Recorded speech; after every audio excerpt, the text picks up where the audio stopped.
Hello and welcome to the Sisters for Fitness Wellness Show. I'm Stephanie Gaines-Bryant.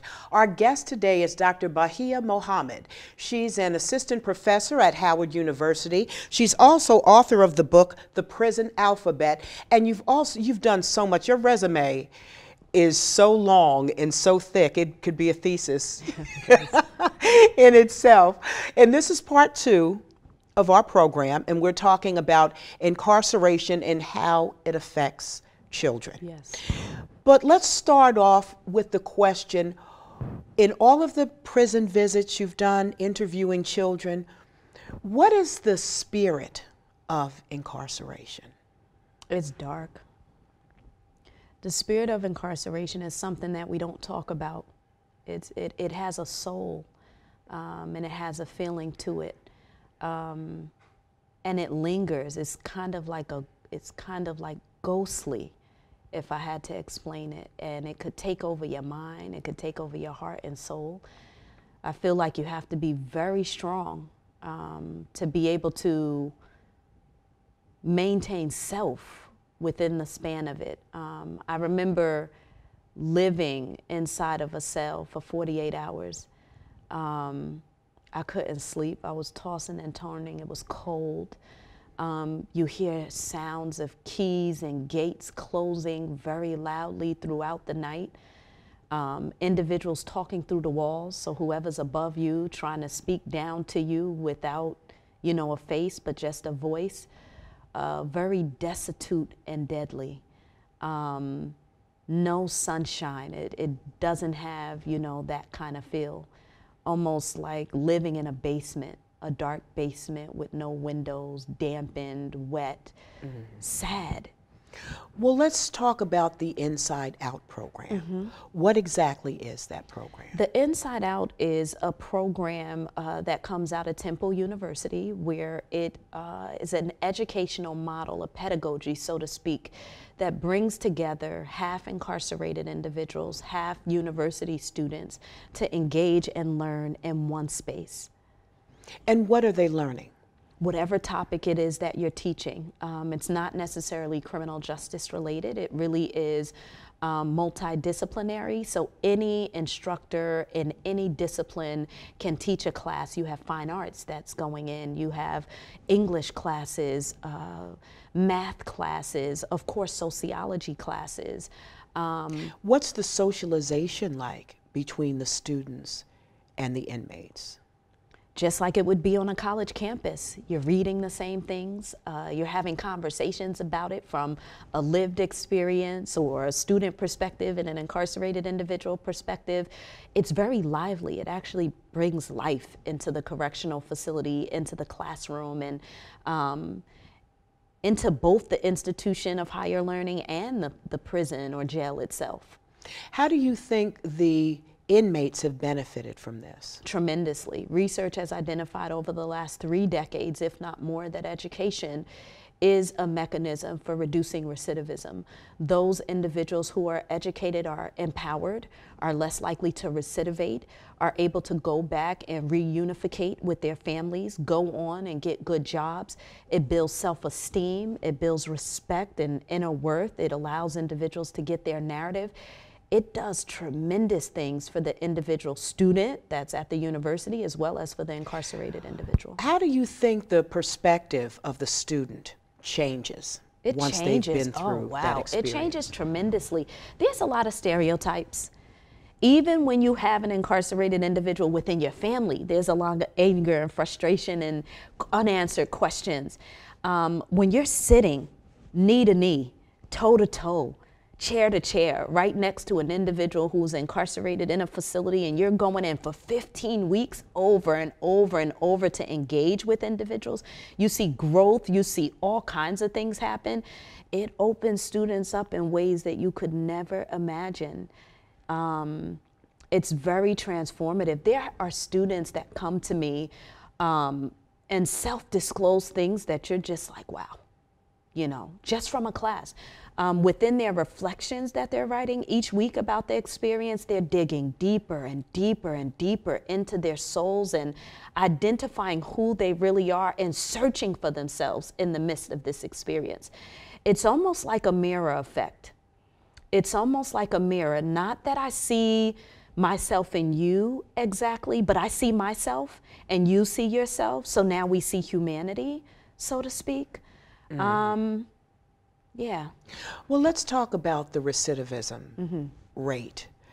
Are there enough programs out here where the person gets out, that they don't end up back in, that they're able to become more of a parent to that child who suffered as a result of them being in prison, that they can find a good job, that they can do just basic or exercise basic human rights like voting? You know, and just being able to move on with your life, lesson learned, and just move on to become a productive father, husband, worker, or wife, worker. Yeah.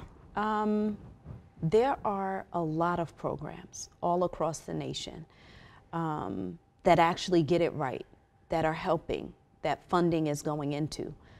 Unfortunately, we start to see even the ones that are working not get the amount of resources poured into them to maintain the capacity that they need. So they're helping individuals, but the numbers are smaller. The programs end up working, for example, mentoring children of prisoners programs that work with parents, sometimes that work with the children themselves. And now finding funding is a major problem. They're no longer funded. There are small programs that are working in small pockets all across the nation. We need more. There's no doubt about it that we need more resources. And not only more resources poured into minority serving populations and individuals. Grassroots organizations that are run by those individuals that have been affected themselves. So not these experts, you know, that are out there and saying, yes, we have it right, this is what we need, but formerly incarcerated individuals that are providing services to the next generation. Caregivers who cared for children of incarcerated parents, providing the services to those individuals who are now going through it and they've survived it. Those sort of things, no, we don't have a lot of that that's going on. You did a recent talk about some of the positive things that are happening with these children. Let's talk about that. I think that we definitely have to start looking at the resilience of the children who are affected by incarceration, of the caregivers, of those grandmothers who raised 3 generations and they're still healthy, they're still alive, they're still faithful, they're still loving, they're still committed to self and to their family.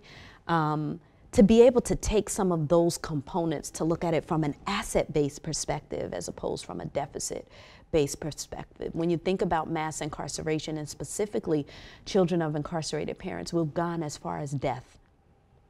We look at adverse childhood experiences, and yes, we need to know the health outcomes, but we're honing in and looking at the death, saying that if you have 3 of these adverse outcomes within your family, you have 5 years less greater likelihood on your life. So you don't live quite as long. Oh, no, no. Think about the communities that these children are living in. People are looking at 1 in 3 have a greater likelihood of going and being incarcerated. 1 in 3 a greater likelihood of being stopped by the police and shot. Being killed within your own community by violence or a gun that didn't, or a bullet that didn't have your name on it. The communities aren't safe. Let's talk about what's available for children who want to go on to college, who are the sons and daughters of folks who are incarcerated. There aren't a lot of programs to help them. They have a few. You have to really look for them and look out. They're popping up all over the place, and not necessarily specifically for children of incarcerated parents, like Scholarships, which is an organization that gives scholarships to children of incarcerated parents. It was founded by Miss Yasmin Arrington, who's a recent Howard University graduate from the School of Divinity. During the time when she was in high school, Banneker North, from a native Washingtonian going to school, she noticed that there wasn't any funding for children that had parents in prison. She created her own scholarship fund, and to date, she's raised hundreds, thousands of dollars to fund scholars and cohorts of individuals through the 4 years, either through, you know, a book scholarship or a scholarship towards their education. That's specifically for children. You know what? She is my hero. Yes. I've never met her, but that is powerful. You see, oh, there's not enough of that. I'll create my own. I'll create it.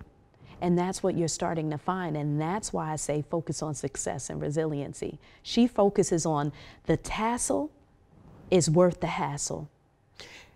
That's the motto. Go for whatever it is that you need to go for. Get that degree and keep going. And she's a living example of it. She absolutely is. That is absolutely powerful. Tell me some more success stories. Other success stories, you have individuals, specifically Howard University students who have, you know, matriculated through summa cum laude within their schools and colleges. I had one student who was born in prison. Wow. She said that she didn't find out until, you know, almost recently taking the class. Lost her driver's license, needed the license to get into the facility, had to request it from her mother, and when she got it, it said the correctional facility that was listed on the birth certificate. She never needed it before. Nobody ever told her that that was her truth. I remember when she took the Inside Out class inside of the DC jail, she was so emotional and so passionate about it, so much so that she was kind of yelling at the parents who were incarcerated there, saying, you want these second chances and you want these sort of things. Are you going to come out and do the right? I mean, challenging them to step up to the plate and do the right thing. You also have individuals who are, you know, all across the nation. You have a lot of celebrity individuals who have been affected by mass incarceration and had parents that were in prison and actually went on to do things that are great. But do you think that can be turned into something positive? For example, I think it's Meek Mill. Yes. Do you think people like him, because they have such a large voice in the community, can come out and speak truth to this issue? Yeah, definitely, and that's what he's doing. He's promoting the positive nature of what it means to be a father and be there. You know, immediately when he was released, one of the first things he did was spend time with his son and made sure that individuals knew that and were aware of that. There are a lot of parents that come out, the first thing that they're doing, unfortunately, may not be to reconnect with those children, to hug and to kiss them and give them back those years. You see the same thing with Remy Ma. Now, you know, her son and her daughter now her son just graduated.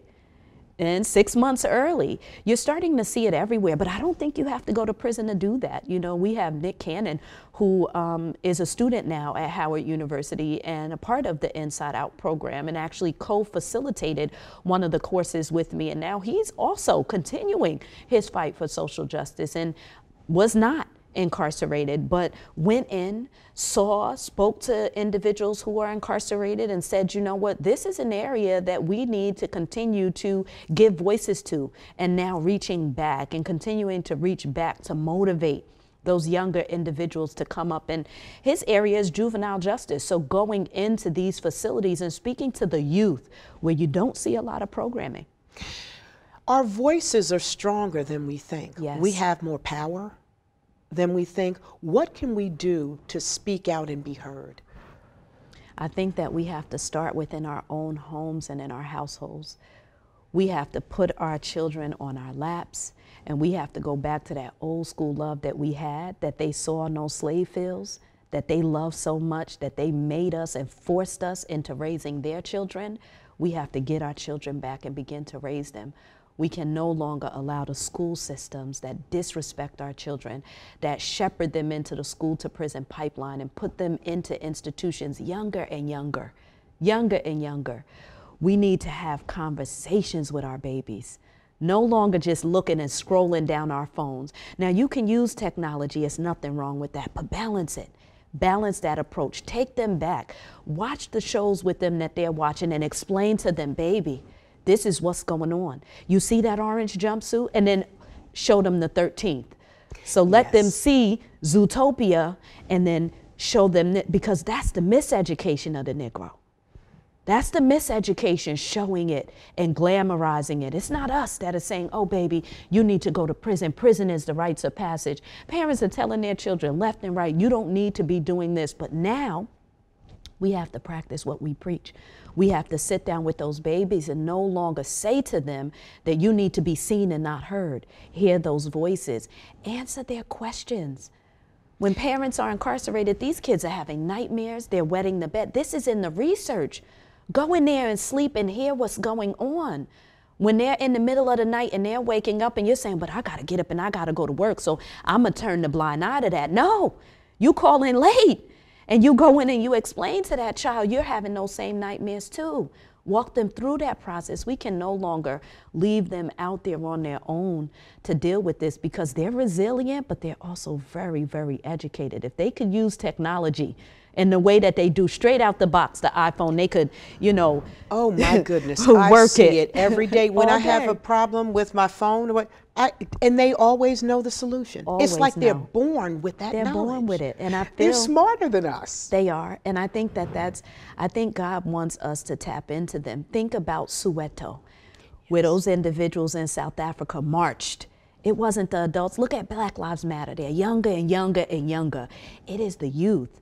And until we are comfortable as growing adults, young adults, older adults, aging adults, passing that torch, we have got it wrong. The youth were on the front lines of the Always. civil rights movement. Always. The youth on the front lines of the Black Lives Matter. Yes, gun movement. violence. Yes. Do you think the government is doing their share when it comes to reducing the number, or is it worse, or is it getting worse? I think in pockets. In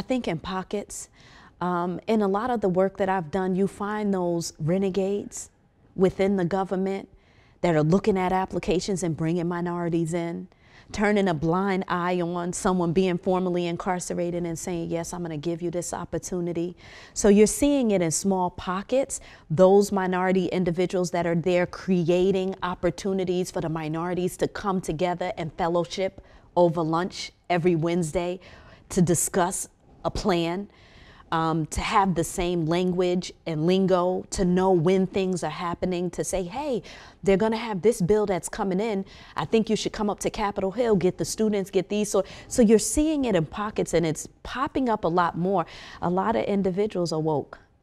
What about the faith community? The faith-based community has been there as it relates to the churches.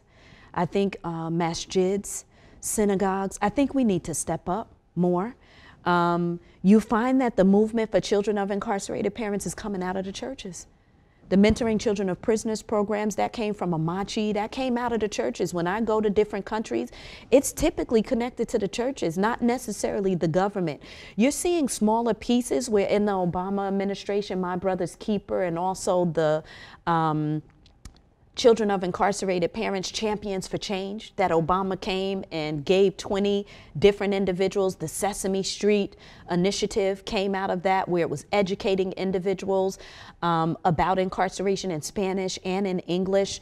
They had a Muppet child who had a parent in prison. Again, these are more and more, you're seeing cartoon characters, book characters for the kids. And that helps to take the shame out of it. I know the Episcopal Church does a program each summer for the children within incarcerated parents. So like you said, there are little pockets of things going on, but of course it's not enough. We need to do more. We need to hold hands as an interfaith perspective. Whatever it takes for children is what we need to do.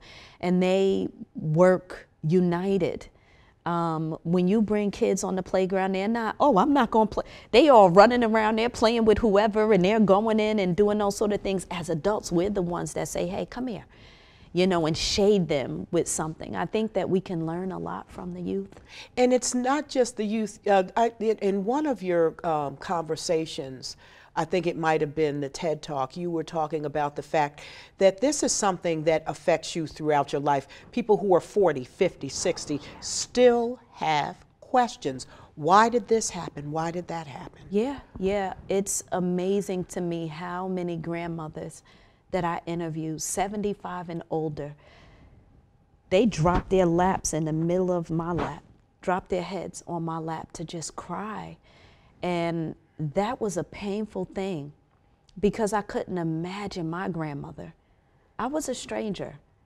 We shared the same color. We shared the same race. We shared the same love and drive for the children that we're trying to raise. But we didn't know each other from a can of paint. And to be that hurt, it was just like, wow. And the grandmother was blaming herself. The father that was incarcerated blamed himself. The child of the incarcerated parent blamed herself. And none of them talked to each other. And I have a book that's coming out now. Oh my goodness, that's... Go ahead. The conversation. The prison alphabet is a conversation, but a lot of individuals felt, I don't know anything about incarceration, and I feel like maybe I'll open up Pandora's box. So we just dropped a new book. So if you talk about incarceration, then you is that what people are thinking? If you start talking about it with the kid, they're going to ask a whole lot of questions, and maybe you don't know the answers. So the fear of not knowing the response. So a child may say to you, well, when is my dad coming home? What are they doing inside? What's their schedule like? When can I visit? What can I wear? What can I wear? What do they get to eat inside of there? So it's going to open up this box of all of these different questions that they have that maybe a social worker who's answering these questions may not know the answers to. So that's why I created, Does My Parent Have Facebook? 250 questions to empower and engage children of incarcerated parents in a critical conversation. And I looked at, over the 10 years, the decade of research that I've done, and grouped all of the questions that children ask, and I answered them, and then talked about where in my research study these questions came from, and gave the narrative of the children when they talked about the questions. So anybody, no matter who you are, working in a church, a teacher, a professor working at a university, a social worker, a caregiver, a loved one, a foster mother. You could read that book and engage with a child on any level. There's going to be a question in that book that you get asked, and the question is there, and then future resources that you can use to engage. Because what I found was, during the interviews with the kids, they were so empowered. They cried and they laughed. You know, as adults, when you get that closure, or it's something you're dealing with and you finally get that answer, you know, you figure out, you know, what it is, what it was. It may not have been what you thought, and now it's like, it never is. You're lighter. You're lighter. And now the kids are like, oh, I'm going back to playing outside. I'm going back to playing soccer. They go back to being kids. So by talking to them about their parents' incarceration, you release them from that social incarceration and that mental incarceration that's been placed on them. So you say that once you open up a discussion, once you open up a dialogue, it's very freeing. Yes. For whether it's a 7-year-old or whether it's a 19-year-old. Yeah. Yes, for everybody. Because they know they're not alone. Yeah, they know they're not alone. They know it's not their fault. There are many children that said to me, that felt so good. I said, why? Why did that feel good? They said, because I got to hear myself say stuff, and it just started clicking and it started making sense. And I said, what feels good about it? Because your parent is still in prison. And they're like, because I'll know how to address it. You know, I don't have to fight on the playground anymore. I could say to somebody when they say, your mama, I could tell them, whatever. My mother is amazing. She's in a program. She's doing this. She's doing this. And she's going to be home in 2 months. Where when I don't know what's going on, other people have more power over me because I'm living a lie and they know my truth, and they use my truth to hurt me. So it's like this empowering thing where the more the kids talk about it, the more they get their narrative. Like when my mother passed away, I was ashamed to talk about it because I felt like, I'm 21, I don't have a mama. You know, what's that? Can I get married? Can I have children without a mom? You don't know. You don't know these things. Can I graduate college? Should I drop out now? Am I going to be able to look people in the face that knew my mother and now she's not here and I have to explain this? The more that I talked about it, the more I started to hear my narrative, it started to empower me. I was no longer afraid of my mother's death. I was looking at the positive things in it, and I could help other people. So people I would talk to that knew my mother, they would start crying for me because they were ashamed that I was so young and they knew the beauty in my mother's soul, and I could console them. They're crying for me, and I could say to them, she's in a better place. And she still lives on. She's inside of me, and they just would be like, and that's the same thing you see with the children of incarcerated parents. They get empowered by it, and now they have answers, and they could say to individuals, my mother's not a bad person. She made a mistake. She's using drugs and she needs help. She needs therapy. She didn't need prison in the first place. But when you're blaming yourself, you can't say that because you're still ashamed. You're still hiding. Part of you really thinks that it's your fault. And the same thing happened with my mom and my siblings. You know, my father's thinking, well, maybe it was my fault because my older sister is thinking, well, you know, I could have been nicer. I could have done these sort of things. Baby, it's not your fault. It's none of our fault. God has a plan. And if it's incarceration, if it's death, if it's all of these things, everybody plays a role. And the only way to find your true love is through the truth. It's going to be the truth.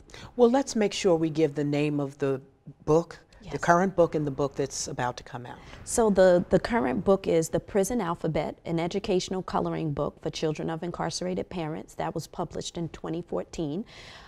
It's available on Amazon. You could get it anywhere.